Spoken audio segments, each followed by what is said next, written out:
you thinking of buying a home but not too sure what's involved? My name is Stephanie Panay. I'm a realtor with Remax Escarpment in the Greater Hamilton area, and today I'm going to share with you some really helpful buyer tips. Whether you're a first-time home buyer or just need a refresher on what's important in the home buying process, I'm going to run you through a couple helpful tips. So here we go. Number one, you want to get clear on what you want. Now, in a previous blog post, I did help you guys differentiate the difference between needs and wants. They're very different, so you need to understand what you want, what you need, and what you can compromise on.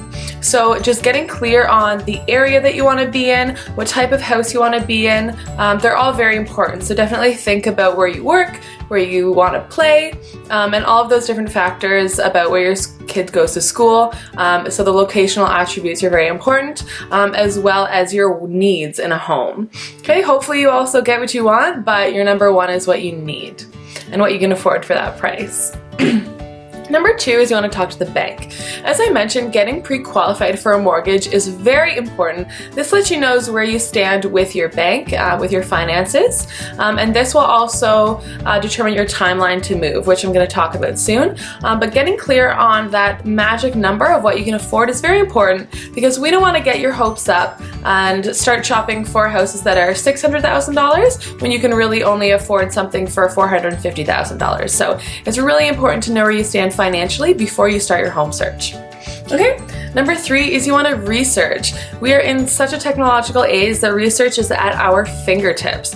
So you need to research your location, and also if you can't get what you want in a home, how much is it going to cost you to add it? So you need to research everything from your realtor to the area that you want to live, to the different kinds of houses, and all of that research is at your fingertips. Of course, your power team, so your realtor, your mortgage agent, your lawyer, they're all going to have really important things to say, but you're really going to have to do your research on, for example, if you want to upgrade the appliances, how much that's going to cost, and different things like that. So research everything you can about buying a house, including a buying guide. So if you look below, I'll share a really helpful link with you for that. The next thing is think about your future. So many people are so excited to move that they don't even think about tomorrow. They just think about today. Where are you going to be in 5 years? A lot of the time your mortgage term is going to be for 5 years. So like anything, begin with the end in mind. Are you a first-time home buyer? Are you thinking about starting a family? Is this a house that you're going to grow into or that you're going to grow out of very quickly?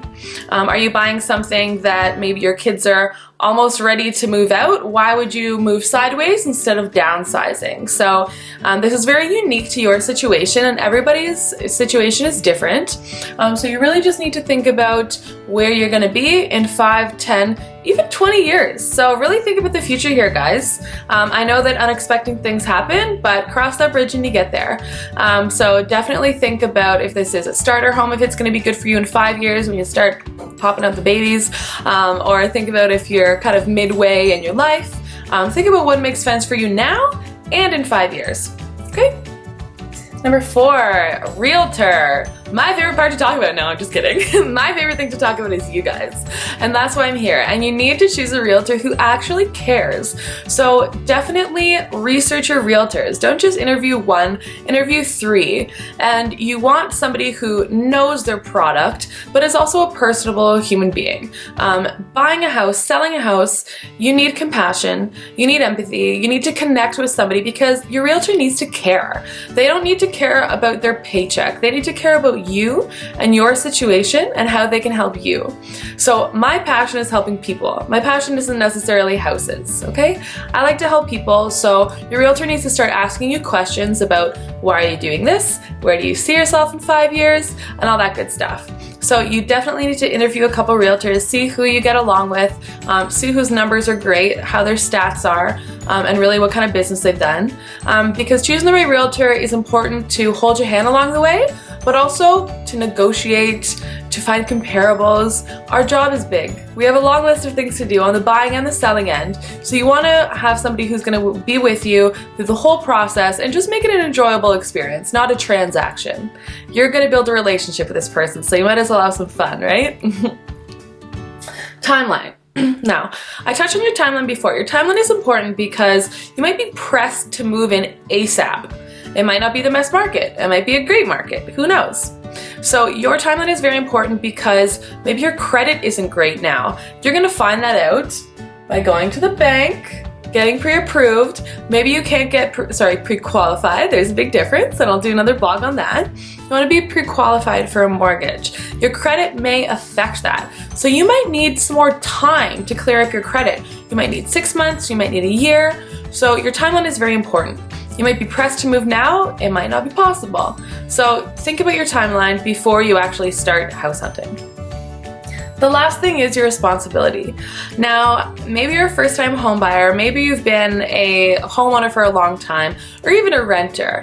So a lot of the times, especially first-time home buyers, they think about their mortgage. How much mortgage can I afford? Guys, I'm sorry to say, but it doesn't end there. You have your property taxes, you have your utilities, you have your insurance, you have all your living expenses. So think about your responsibilities and what that is going to amount to in a dollar amount every month. Okay? So definitely run your numbers and think about when you're going in these houses, if you're going to have further responsibilities renovation-wise.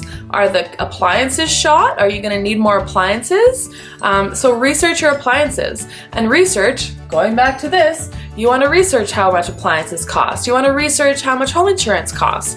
You want to research and you want to accept that you're going to have a little bit more responsibility as maybe you did as a renter. So moving is usually somebody starting a new chapter in their life, whether it's buying a first house or downsizing or moving up into a family home, and they're all very exciting and they're all very unique. Everybody's going through their own situation, and myself, I'm very happy to help in all of those situations. So just some food for thought, some helpful tips as a home buyer. I really hope that these help, and please don't hesitate to reach out with any questions, and check out my website www.therealtydeal.com for tons of great buyer and seller and investor resources. So I hope this helped, and I hope to talk to you guys soon.